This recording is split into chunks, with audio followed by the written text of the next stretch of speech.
Good afternoon to everyone who's starting to make their way in for our webinar today. We're going to wait a couple minutes to sort of give everyone a chance to get logged in and join us.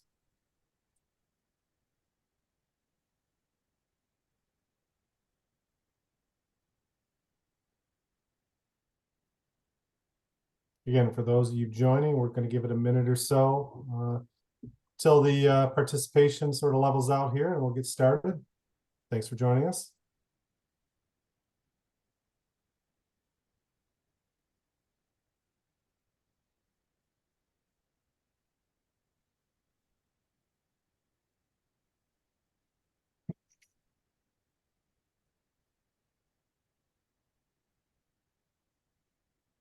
Yeah, thanks for everyone logging on. We're just kind of waiting a minute to allow everyone to join, and then we'll get started.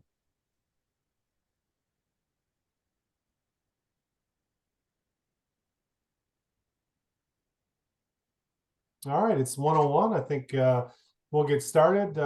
Thanks for everyone joining us this afternoon to our Cyber Month chat. I'd like to introduce myself, Tom Szymanski. I'm the Director of CFO Services and Manufacturing at Rehmann. I've got over 15 years experience working with small to mid-sized business on CFO-oriented projects and tasks. I'd also like to walk through a couple housekeeping items. We do have some questions that were submitted ahead of time, which we're going to start with, but we're going to use the Q&A function today. So at the bottom of your screen, you can select that Q&A box and type your question in, and then we'll sort of sort through those and answer those after we get through our first batch of questions. So please use the Q&A section to submit your questions. This webinar is going to be recorded. So we will be sending this out after the webinar if you weren't able to attend in person, or if you just wanted to re-listen to a couple specific areas. So let's get started. I'd like to introduce our panel, starting with Jessica Dory. She's our Director of Technology and Risk Management here at Rehmann, and she brings over 20 years experience in dealing with technology risk assessment. Also like to introduce Paul Kennedy. He is our Director of Cybersecurity Consulting. Paul brings over 15 years of experience in really trying to help companies deal with the cyber risks that are out there. And then finally, Zachary Keck is our Director of Managed Solutions, and he brings 8 years of experience helping our clients with their entire IT service needs. So we're going to start with a question to kick it off and give you guys some time to submit some of your own questions. But we'll start here. What are the major threats you are seeing from the cyber perspective?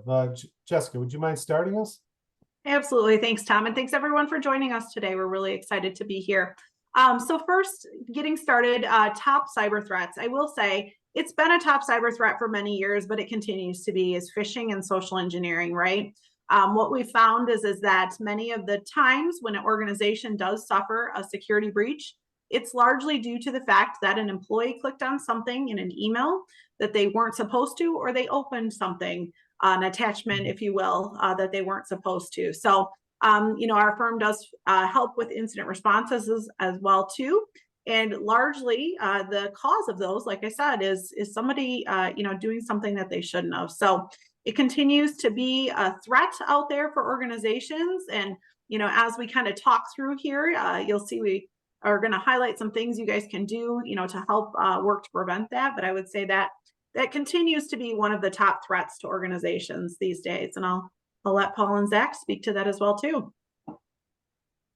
Yeah, one of the other major threats that we're seeing in the space continues to be ransomware. And if you're not familiar with ransomware, it's the encryption or takeover of your data and then requiring payment, or potentially, if it's just malicious, threatening to release that data based on certain terms.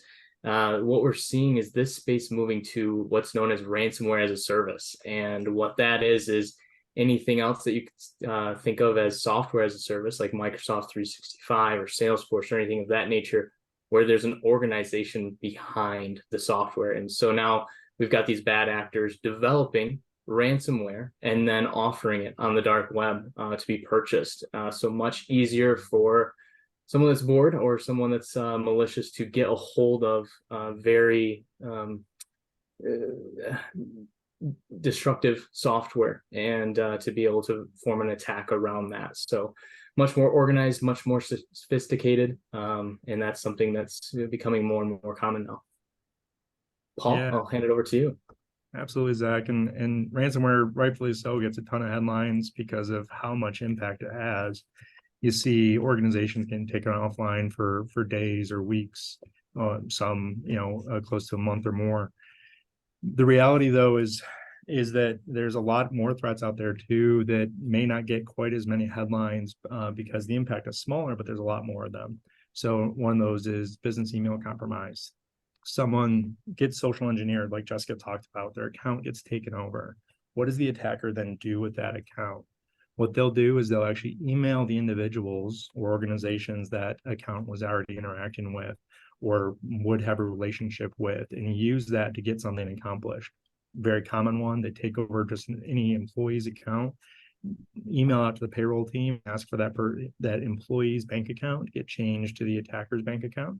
And if you don't have the right financial controls in place to validate those changes, your accounting team makes their payroll team, vendor management team makes those changes, and now you've paid that amount to the wrong organization, and you're still on the hook for that at the end of the day. So business email compromise is still a huge threat, and from a total financial losses perspective, actually still is beating out ransomware as the latest studies I saw. Ransomware definitely still is worthy of paying attention to. Huge impact if you do get hit, but don't forget about those other threats as well. All right, thanks. It was a lot of good information. We're going to jump into some of the questions that were submitted prior to the webinar. First one was, if my staff doesn't want to use their personal cell phones for MFA, what other options are available to us? Paul, do you want to take that one? Yeah, this is a very real situation. I see it at clients that I've been helping with, helping them implement information security programs for. And they do have employees that don't want to use their personal cell phones. They're not getting a stipend or something like that. And so if you're not willing to offer that stipend to employees as a means to incentivize them to actually use their cell phone for MFA, multi-factor authentication, great, critical security control that everyone should have in place, then, you should be looking at other options like, okay, if they're not going to use their personal, should we be providing organizationally controlled and owned devices? Maybe they then have to carry around 2 devices in order to have remote access. There are also hardware tokens. So actually some of the most secure forms of MFA, there's many different types, but like one of the most secure forms today is actually based on some new technical parameters behind the scenes. And so that one form of implementing that is actually USB keys that you'll plug into your computer. One company that's implemented that, and is probably the most commonly, is YubiKeys. Not an endorsement of them, just probably the most known in the market. Very secure way of doing MFA. And then if you're not willing to go either of those options, though, you probably have to consider, is this someone that can have remote access? And because there's a very real risk of having exposed accounts that can be accessed from the web that do not have MFA on them. Okay, thanks, Paul. Next question is, if the identity of a business owner or C-suite executive is stolen, is that a threat to the business? And then a part 2, do we need to consider personal cybersecurity for those individuals? Zach, I'll pass that over to you. Yeah, absolutely. So absolutely something need to be considered. A lot of times when we look at this, we can say no one is using passwords again across personal accounts, work accounts. They're not being replicated, but it does happen. It's human nature. So we try to use different password management tools and different software like that to make sure it's not happening within our organization. Something to keep in mind is tying in those personal accounts to that too. And a lot of those corporate level password management tools allow you to tie in personal as well, so that you can keep track of that very thing. Because if their information is being stolen, a lot of times they're getting passwords. And again, did they use that password for both personal use and for corporate use? And also emails and more personal information Now you're talking about more targeted and more information to be doing phishing attacks and to being able to act as that individual across the organization. So absolutely something to keep in mind and to consider. And for the personal cybersecurity piece of that question, again, there are tools such as password managers that allow you to tie in personal accounts, and there's some overlap there based on what exposure that password may have had, or if, again, it's being used both within the workplace and outside of the workplace. Other tools such as domain monitors, you can tie in VIP accounts and additional personal email addresses to be scanning for dark web use and exposure to that account. So there's a lot of tools out there, and absolutely within your VIP user group, you want to be considering cybersecurity for those individuals. Absolutely. Okay. And thanks. actually, sorry, Tom, Zach, I'd layer on that, those are going to be your most targeted individuals. So you need to be applying more security to them than you do to your standard users, not less. So absolutely. Yeah, thanks. Just a quick follow-up on that question. We got a question asking, do you recommend password managers? Paul, do you want to maybe speak to that? Yeah, absolutely. Zach, you mentioned in your response the password manager piece, and me personally, I absolutely recommend password managers. I use one myself. I've used several different companies' password managers.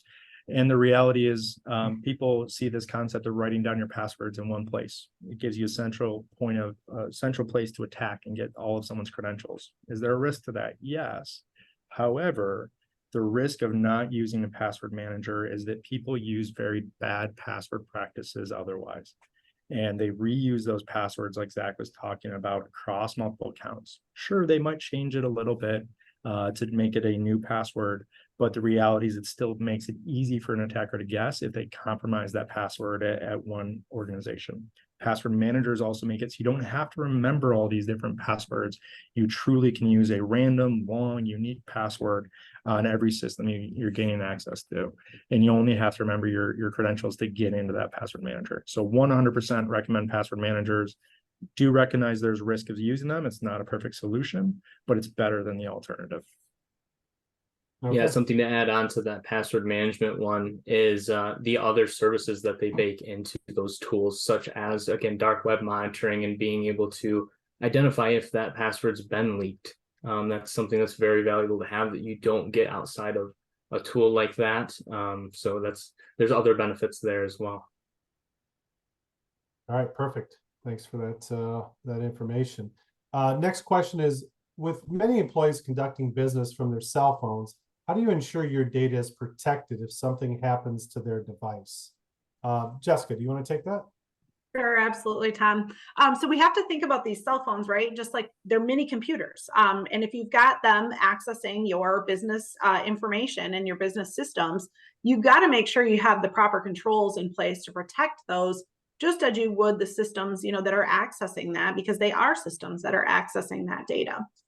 So mobile device management solutions that are out there, would highly recommend if you have mobile devices accessing your systems or accessing your data, that you've implemented, a mobile device management system so that you can control those mobile devices that are connecting to your environment, so that you can push controls to them, that they have to be, use passcodes, they have to authenticate, properly, securely, that you can wipe the data, from those devices if they get lost or stolen.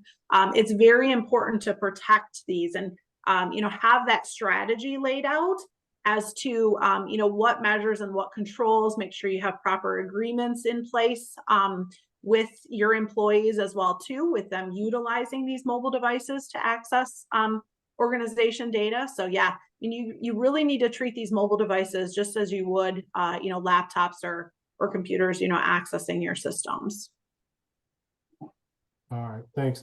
A couple follow-up questions. Someone's asked, what's the risk and benefits to cloud password managers versus local password managers? Paul, do you want to maybe talk to that a little bit? Yeah, I'll take that one. And there was another one that came in similar as well. And so the risk of the cloud password manager is that is web accessible. You don't have it hidden on your network or hidden on your computer somewhere. And there's trade-offs to that. So from a risk perspective, it's more accessible, gives more the ability for an attacker to try and hit it. And it's stored, that data is stored on that cloud provider's system. So the trade-off, though, is your local password manager. You're going to have to make sure that you're putting in the maintenance time to keep that up to date and secure, and that it's got all the configurations in place.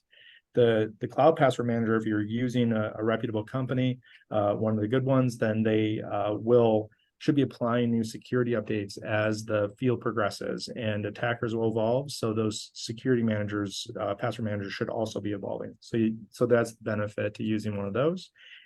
Plus the not having to do that local maintenance. So personally, purely personally, I use a cloud-based password manager because I know that I can count on them to do that maintenance versus having to do it myself. And then just throwing out a couple password managers that are very common in the field. So not necessarily endorsements of those. Bitwarden is an open source one that gets a lot of respect in the cybersecurity community. LastPass has gone through some headlines. Definitely, they've made some improvements of late. And then there's Keeper, OnePass. There's all sorts of very reputable ones out there. Definitely do your due diligence on them, though, as you look to implement. Perfect. All right, moving on to our next question. Is there measures you should be taking when making business purchases with Cash Apps, PayPal, and other online bills? Paul, do you want to take that one as well? Sure, absolutely. This one is one that you're going to have to be very careful with. If you're using these non-traditional banking systems, right? We have banking systems that are set up with security in their processes that have been around for many, many years. And over time, they've built security into their processes. And then you have newcomers in the field, like the Cash Apps and PayPals of the world, newcomers, compared to banks they are.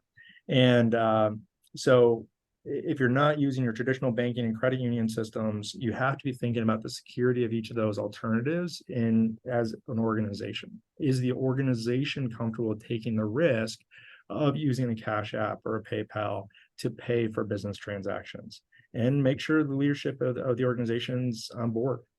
In addition, make sure you're applying the security controls, the same level of security controls you would be to your banking and credit union systems to these alternative payment platforms, so that they're not presenting an option for attackers to come and steal your financial information or your actual finances themselves. Great. And another question that came in, what are the essential components of a robust incident response plan? And how should organizations prepare for and manage a cybersecurity incident? Jessica, would you mind speaking to that one? Yeah, absolutely. Well, so incident response plan, very critical to responding to a cyber incident, right? If you don't have one in place, would highly recommend, that all organizations have that plan outlined. That plan is really going to aid your organization in being able to respond to those incidents. So essentially, who do we need to contact? What do we need to do? How do we get our systems back up and running? Have we done the appropriate analysis to understand what was the cause of the breach? All of those things should be incorporated into there so that you can walk through that plan if something does happen and be able to essentially systematically, walk through and identify, okay, this is what we would do if this happened. So, it's really that map, for the organization to follow in the event the incident happens. And that's why you want to make sure you do that ahead of time so that you're planned and you're prepared, because what they say is it's not a matter of if, it's a matter of when, right? So we want to make sure that we've got that plan outlined so that we can then use that plan to be able to, respond to an incident very timely. And Jessica, if I can add on to that, on those Absolutely. response plans, one of the most key things is, because we've had a huge volume of organizations asking for help writing those a bit lately. And one of the first pieces of any of those conversations that I have with our clients is the number one thing you're trying to do with that plan, in addition to writing those procedures out, is building the team that's going to be involved in making those decisions. So it's more than just your IT team. It's pulling the rest of your organization in and making sure everyone understands what those roles are. And that's a huge part of what the plan outlines. All right, next question. Is MDM a necessity for devices only accessing email? Zach, would you mind speaking to this? Yeah, absolutely. So, with mobile device management, is MDM, you want to take a look at what you're using those devices for. So a lot of times tablets fall into this space as well. And if they're running software that has data, again, tied to your business, you want to have those tablets up to date and managed under this type of MDM platform. So consider outside of just email access, take a look at what is potentially being stored, what is being accessed from those devices when you're looking at your mobile devices. And that's where I think the decision and the differential is made. Anything corporately owned mobile device, I would consider absolutely having an MDM solution in place. Great. Next question that's come in, when you get a ransomware attack, do you pay it? Do you not pay it? What are we supposed to do? Jessica? Yeah, absolutely, Tom. That's one where we always would advise to not pay it, right? But however, sometimes organizations are unfortunately in a spot where they have to pay it because they haven't put the right controls in place. So that's where we help a lot of our clients, identify, do we have the right backup strategy in place that we would be able to recover from a ransomware attack if it were to happen. That's what's really key, and hope you guys take away from this is that proper planning ahead of time can save you a lot in the back end, with not having to pay that ransom. It falls back to that incident response plan as well too. So, when you do, suffer a ransomware attack, do you have that plan that you can walk through from that side? And a big component of that would be having the right strategy in place from a backup perspective to be able to from an attack and hopefully not pay that ransomware fee. All right. Another follow-up question on passwords. When will passwords be replaced by biometrics, face or hand recognition? Paul, do you want to talk to that one? Sure. And this is an interesting topic, and we're seeing some movement on this over the last year or two. And I would actually change the question a bit and tell you that I don't actually think biometrics is where it's going to go next. There's this whole concept actually of passwordless authentication that has actually been around for the last couple of years. It's already been in place, but there's been a very slow uptake to it. Right now, we allow people to sign in from any device out on the internet, and it makes it so an attacker can sign on as you, even if that computer is located on the other side of the country from where you physically are. However, if we can tie users to specific devices, there's 5 devices that Jessica or Zach sign in from, and we know what those devices are, and those devices are trusted, and we have a multi-factor authentication second, like an app or something like that, where we can say, hey, is this you that's actually trying to sign in? And you can say, yes, it's me. That's actually more secure is what they're finding than the concept of passwords. And biometrics, sure, that should be more secure, but when you actually get in the details of it, biometrics can still be impersonated and they can still be compromised. People can make copies of your fingerprint. They can take a picture of your face. And so those biometrics methods actually are probably not that much more secure than passwords. I do think we'll actually see a passwordless future. It's just taking a little ways to get there. But it's going to be a little bit more work on the overhead side to make sure we know the devices someone's allowed to log in from. That's interesting. Yeah, I think people generally think like biometrics is the answer, right? That no one can replace my retina or my face or something like that. But you bring up some great points that the next wave of technology might not be what we think, right? It's very dynamic and changing. Here's a good, interesting question. I thought you've mentioned the dark web in a few answers. Can you talk about the dark web, what it is, and why it should matter to us? Yeah, absolutely. So dark web, if to put it in simple terms, hackers, paradise, right? They use it for transacting their business, for selling information that they're able to glean from breaches and everything along those lines.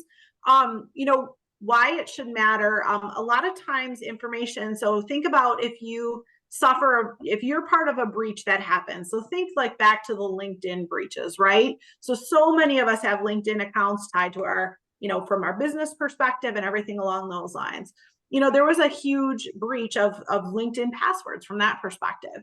Any type of breach that you experience that you're part of, a lot of that data then ends up on the dark web. So if you had a password, that was essentially part of that, then that data is on the dark web. So what the hackers do is they, like we talked about before, people use the same password over and over for many different accounts, right? We know that. What the hackers do is leverage that data that they glean from there about what types of passwords you're using to be able to then launch attacks against you. So, a lot of data that's sold out there on that dark web can be used to leverage and to, set up these attacks against organizations. So you have to be very careful. So what we do with a lot of our clients is we do dark web searches to understand, are there, passwords, accounts, everything out there that could be leveraged, to take over, your organization from that perspective. So, it is something to keep in mind. And as we've been talking about, and as Paul alluded to, the password managers and, not using these same passwords over and over, we have to be very careful and understand, what data is out there about us, and making sure that we're not utilizing same credentials over and over and over again. Yeah, that's a great point. Keep the questions coming. We've had a lot of great interaction so far. Just a reminder, use the Q&A button on the bottom of your screen to submit any questions. We're using that Q&A function for that. Jessica, as a follow-up on the dark web, like, where does it exist and how do people access it? It just seems like it's out there, but for the non-IT person, where does the dark web exist, and how do really people access and use that?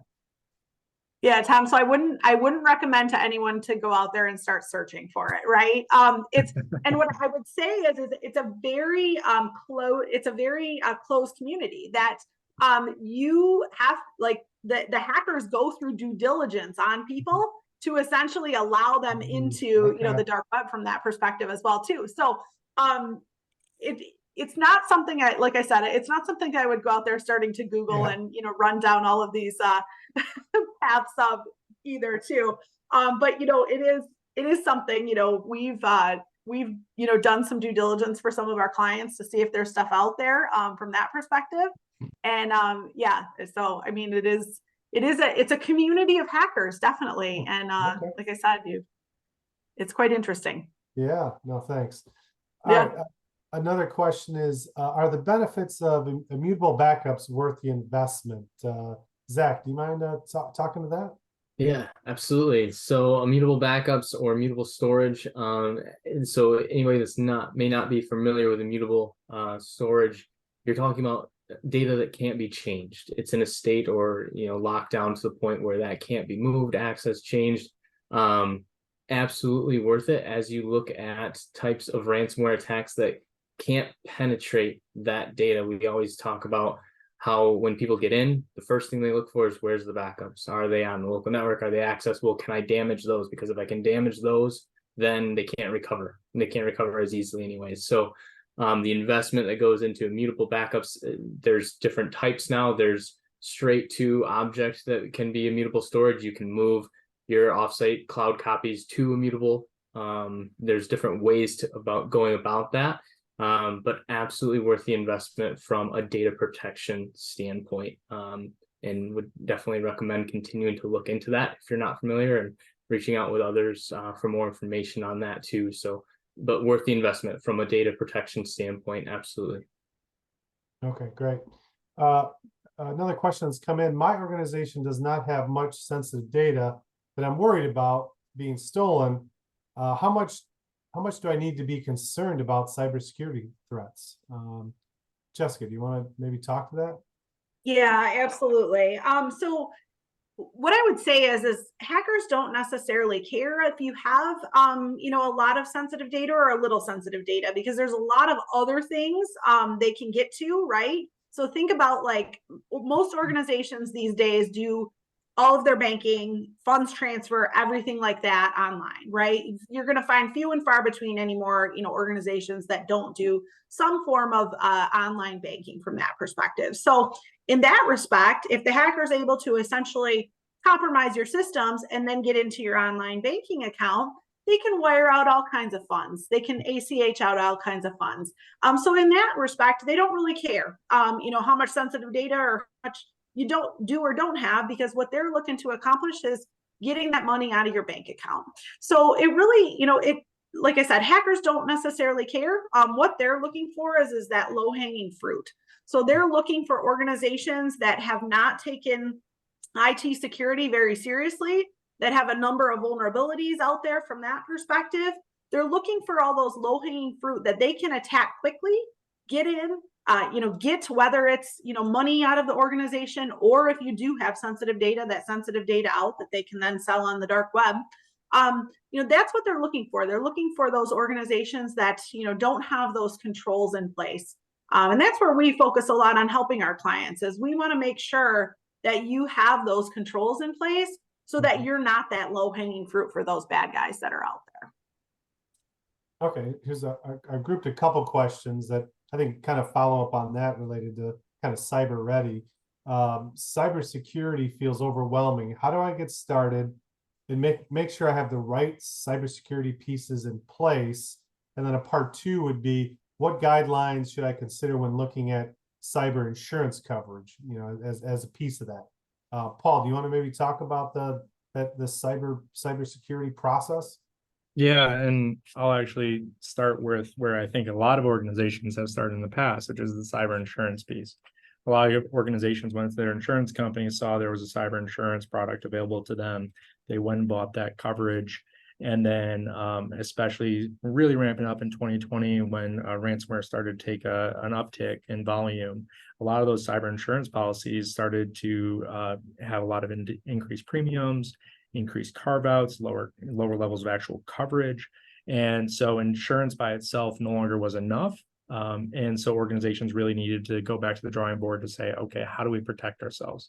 The other side of that is the insurance agencies we're really starting to say, hey, if you don't have some of these basics in place, we're not even going to insure you in the first place.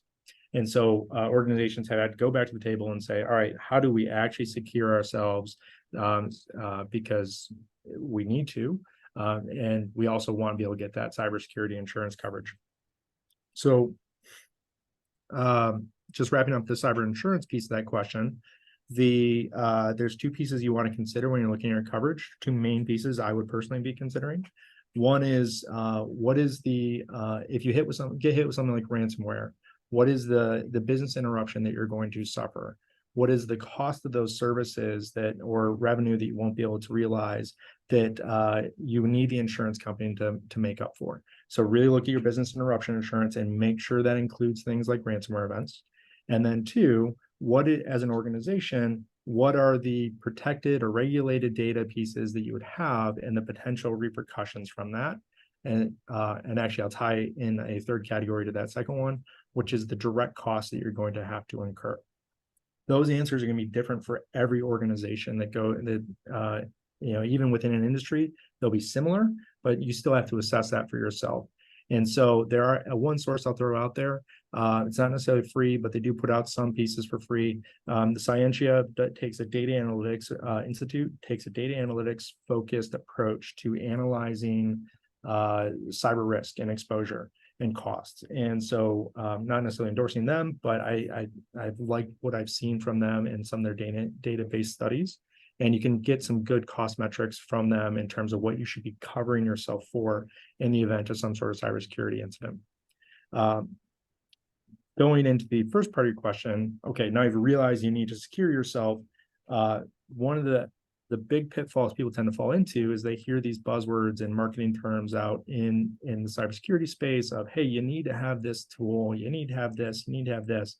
And they go start putting tools in place without having put the strategy together first to say, what do we need to protect? How much do we need to invest to protect ourselves based on what our potential exposure is?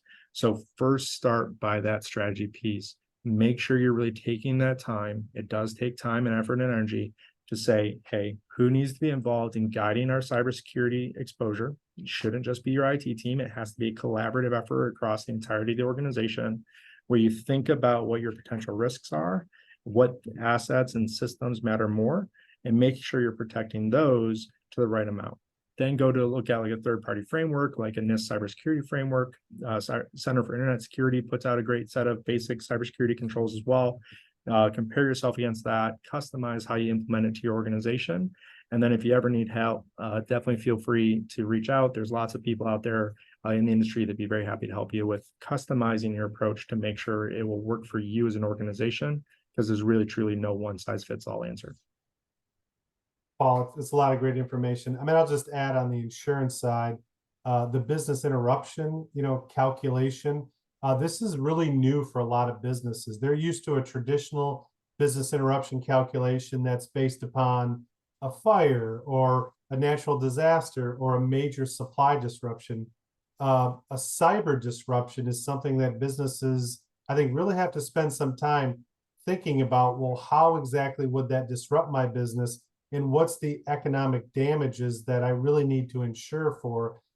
Because it's not the same as a natural disaster. So I think that's an important exercise that businesses need to go through, is they have to get very specific, because I think we've seen insurance companies are getting more specific in this area. So the better we have our data laid out in our plans, will help with this business interruption calculation. Next question. Tom, Yeah. if you, just before you jump into that, I would just add too, because we're on the topic of insurance here.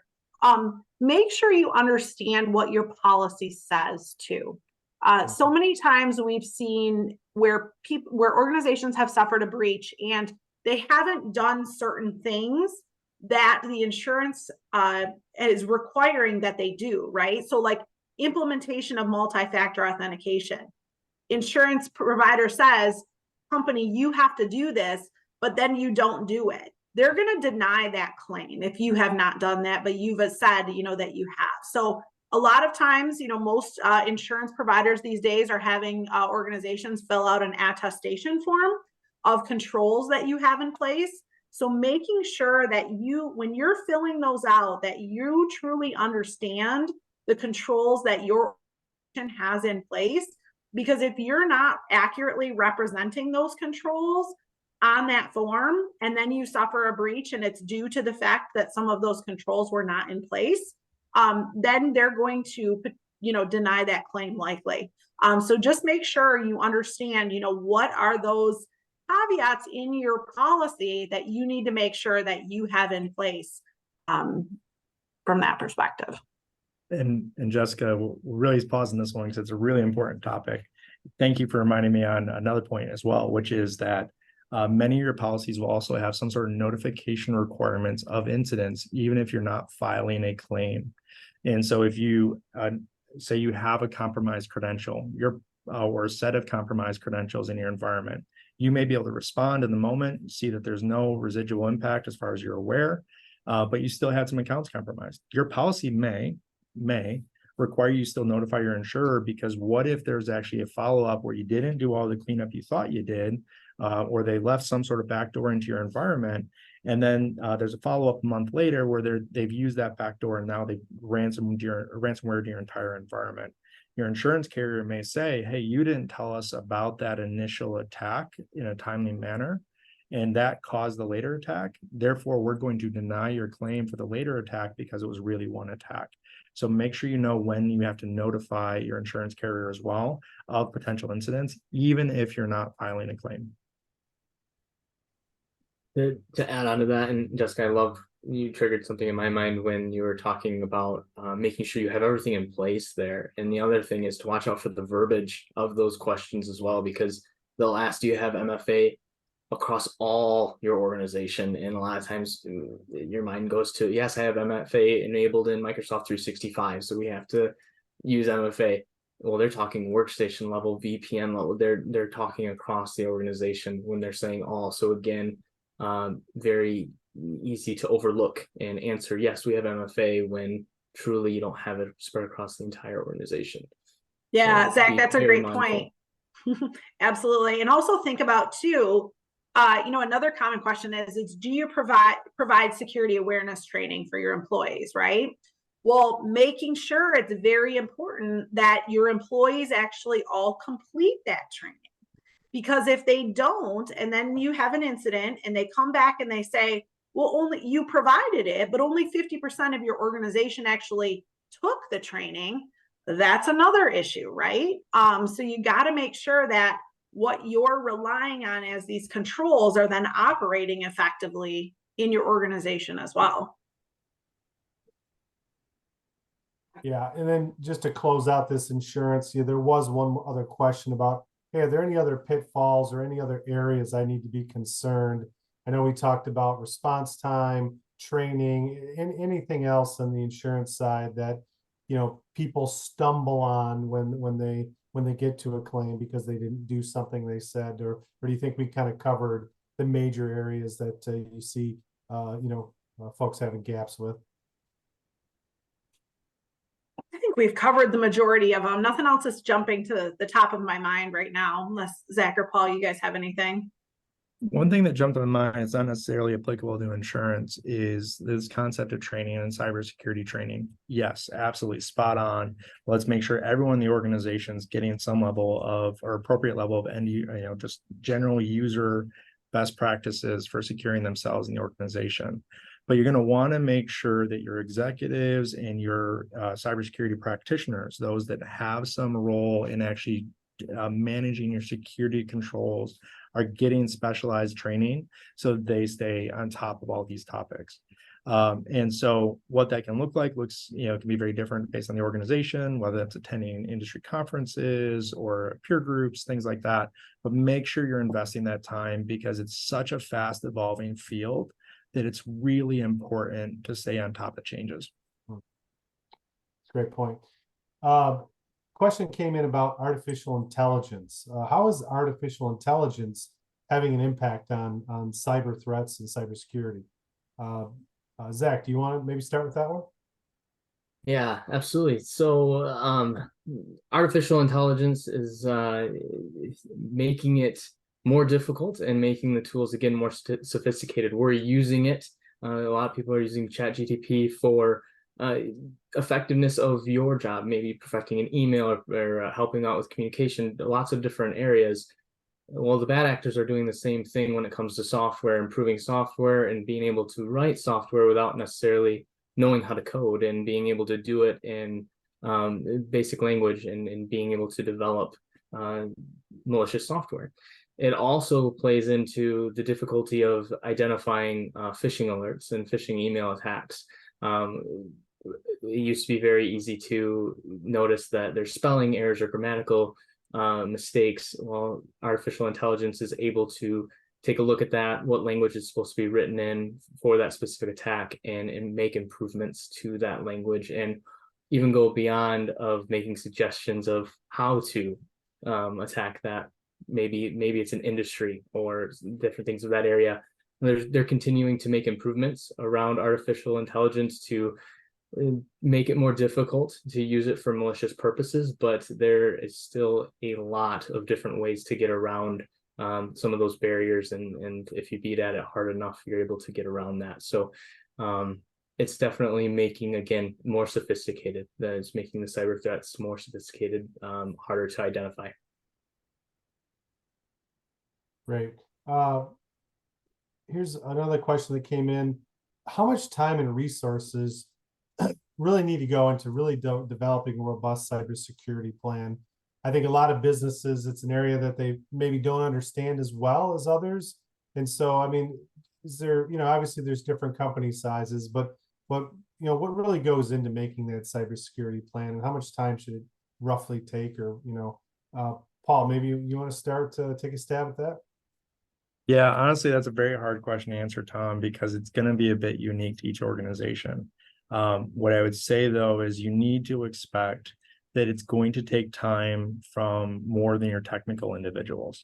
It's probably a majority of the leadership team of your organization that should be involved at some level in guiding your cybersecurity program.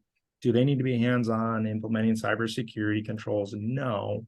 But as you think about this concept that's been around for a while of IT steering committees that most organizations should have, that same concept really applies to cybersecurity.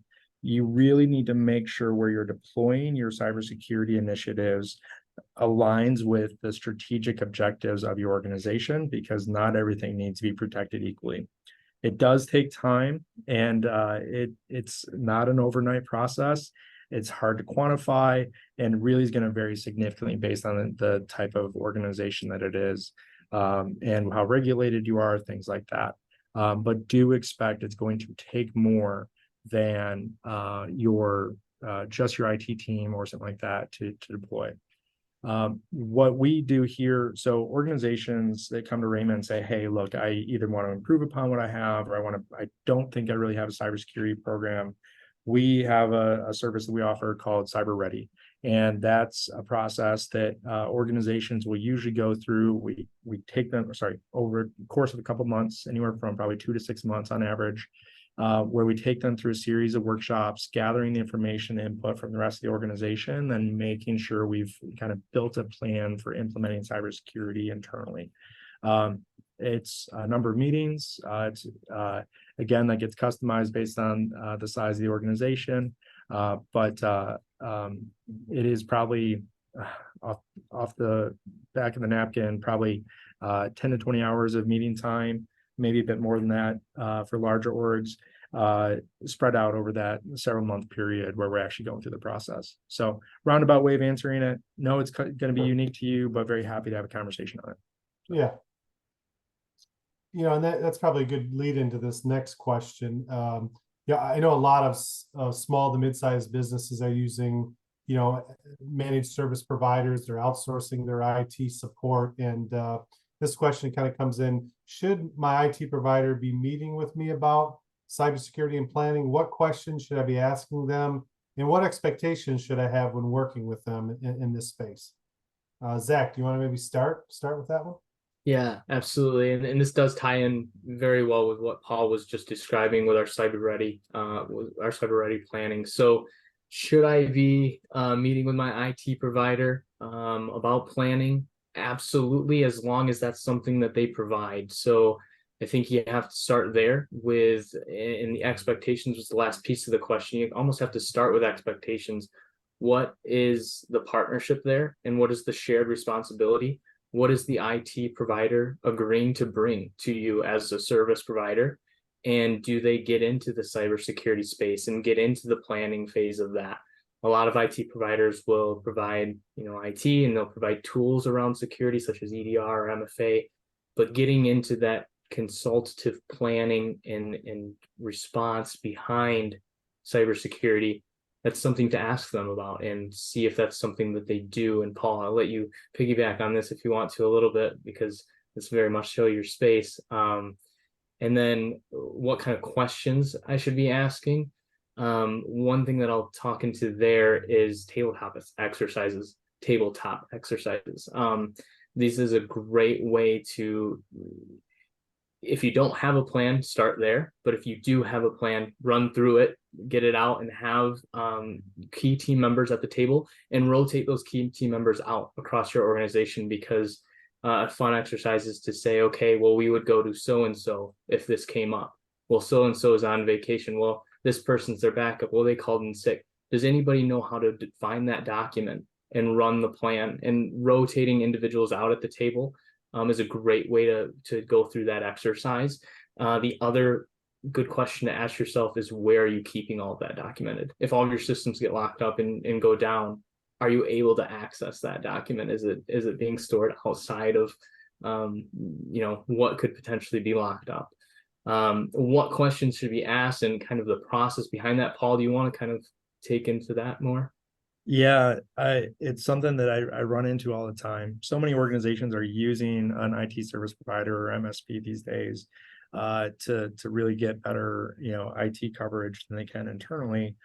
But the challenge is that oftentimes there's a missed expectation or miscommunication or misunderstanding is probably the right phrase for what's covered in the IT services from a security perspective. And that can vary depending on who that IT service provider is. So it's very critical to have that conversation, understand what security controls they're giving you by default, and then working with them to guide them on what security you expect to be in place, because if it's not stated explicitly they're doing it, they're probably not. And so make sure you have a good understanding of who's responsible for patching or monitoring the environment, and this whole list of cybersecurity controls you should have in place. And you need to involve your MSP, your IT service provider, in that whole conversation. One quick shortcut to that is really to focus on building out what's called a responsibility matrix with them, where you really document in writing who's responsible for doing what piece of securing the environment. So. It's great insight. I've got a couple questions I'm going to combine. Hi, I'm on the leadership team from our organization. I'm not a cyber expert, nor will I be, but I want to stay informed. What resources should I turn to for learning, staying up to date, etc.? And then a related question: what tool does your team use to stay up to date on cyber information? Paul, do you want to tackle those? So for the non-technical leader piece of that question, it can be challenging to read a lot of the cybersecurity news and information that's out there, because it tends to get into technical. One place that does a really good job of capturing just kind of thought process, it's not updated all the time, and it's targeted actually at boards of directors. The National Association of Corporate Directors puts out a handbook on cyber risk oversight that I think is a great starting point for organizations or individuals and leaders that want to get a start on understanding cybersecurity. So if you're at least thinking at the board of directors level or equivalent in your organization, the NACD is their Director's Handbook on Cyber Risk Oversight is the specific title, is a great starting point. Then also there's one that's probably a bit borderline technical, but it's more up to date on specific topics you should be thinking about. SANS is a well-known IT and cybersecurity related organization, does a lot of training. They put out weekly email blasts on topics that are in the news today. And a lot of the detail in there are probably way too technical for you, way too in the weeds to the point you don't need to worry about it. However, at the top, they do a good job of summarizing some of the content to say, hey, here's what matters and here's the context to think about it in. For the second piece, the tools, I don't necessarily use a tool by itself personally. However, there's a lot of great places to go. LinkedIn has a fantastic cybersecurity community of individuals. There's no one place to go find it all, but you start following cybersecurity professionals and see who they follow and start following them as well. That's where I get a lot of my news. Here, if you're in Michigan, there's MySec, which is a community online and Discord actually of cybersecurity professionals that also meet up in person in many places around the state. And then there's a lot of other places as well. Really, it's a community-based place. A lot of the best information received quickest comes from the community. All right. I think we have time for one more question before we kind of get this wrapped up for today. And let me see, last question. What are some things my organization should ensure we have in place to mitigate cyber threats? Jessica, do you want to start? Sure, absolutely, Tom. We could hour just talking through these, but some of the things, from a consideration perspective, and I know we've mentioned these and touched on these as we went through here, but security awareness training for those employees and making sure they're doing it. Employees are your biggest threat. If a breach is going to happen, it's likely going to be caused by an employee. Like I said, clicking on something or opening something they shouldn't have. Always too, wherever possible, implement multi-factor authentication. We know that users don't use those strong, complex passwords. So wherever possible, implementing that multi-factor authentication. And then one question that had came in, I'll kind of just address it here too. If you're utilizing vendors, for any of your platforms or applications, things like that, you want to make sure that you do proper due diligence on those vendors to make sure that they have the proper security controls in place too. At the end of the day, you're still responsible. So making sure that your vendors have those security controls in place that you would expect is very key as well too. I'll let Zach go ahead and add some items in too. Yeah, absolutely. So piggybacking off of what you just said there with the vendor and doing your due diligence, what I'll say and add to that is tools are great. MFA tools, EDR tools, SIM solutions, they're amazing, but they're only as good as the service being delivered and tied to them. So make sure again that you're doing your due diligence. Make sure you have a very strong SOC team behind those solutions, whether that be internally, whether that be through your provider or through the vendor of that tool. And again, it comes down to due diligence and checking to make sure that that is a well-established SOC team, because that is who's parsing through those logs and through those alerts and bringing attention to what truly needs focus. So having that SOC team and having service behind the tools is incredibly valuable, and that's where the true value of your security solutions come from. Paul, I'll hand it to you. Yeah, I think Zach, you and I have probably, I'd answer the question very similarly. I don't think we spent too much time on monitoring tools and explaining those, but I would tell you that monitoring your environment is really key. Zach, you mentioned a couple phrases like SIM or SOC and things like that. There's a whole suite of monitoring tools out there. To help cut through that, you want to start by identifying what you need to monitor. We talked about social engineering, which is an attack on people's identity, the identity or credentials they use to log in various places.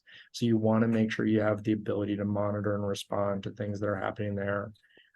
You want to be able to monitor and respond to things that happen on workstations and servers and the different technical pieces of your environment. You want to be able to see the network traffic that's happening amongst your internal to your network or just amongst your workstations if you're not running on a network. So there's lots of monitoring that should be happening, and making sure you're getting that coverage is great. And then the other side of it is, as Zach said, I'll reinforce that security operations center, the SOC that Zach mentioned, is so key. There's a lot of third-party SOCs that are out there, give you good 24/7 support, but not all SOCs are created equal. So really make sure you're comfortable with the level of service that you'll get if you go subscribe to one of those services. Thanks, Paul. And I think everything you guys are talking about is, IT has really become a much larger budgetary item for most businesses. So I do think if you're a business owner, you need to shift some of your mindset a little bit that, this isn't an investment. This is a cost of doing business, because, the cost that you run into if you have a security breach, if your system is down for a week, these are significant business interruptions. And so as far as from a budgeting standpoint, this isn't, it's getting to the point where this isn't optional anymore. This is a standard business expense, just like commercial insurance, just like workers' comp. These are things that need to be done at the business level to make sure that the environment's safe and that, that work can continue, right, on a day-to-day basis. So I think I see we're at 1:57, so we're going to wrap up now. I just appreciate everyone taking some time to learning more about cyber and just putting some good questions out to the group. I hope you found this beneficial. Again, this is being recorded and will be distributed, and just really appreciate your time. Thank you.